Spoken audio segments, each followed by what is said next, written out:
What is it about the Negro? I mean, every other group that came as an immigrant somehow, not easily, but somehow got around it. Is it just the fact that Negroes are black? White America must see that no other ethnic group has been a slave on American soil. That is one thing that other immigrant groups haven't had to face.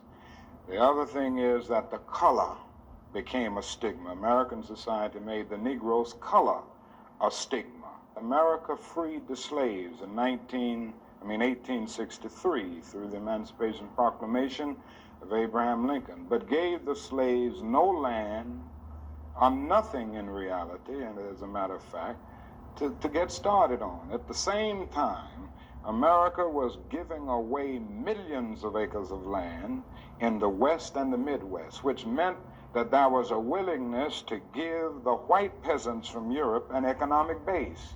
And yet it refused to give its black peasants from Africa, who came here involuntarily in chains and had worked free for 244 years, any kind of economic base. And so emancipation for the Negro was really freedom to hunger. It was freedom to the winds and rains of heaven. It was freedom without food to eat or land to cultivate, and therefore it was freedom and famine at the same time.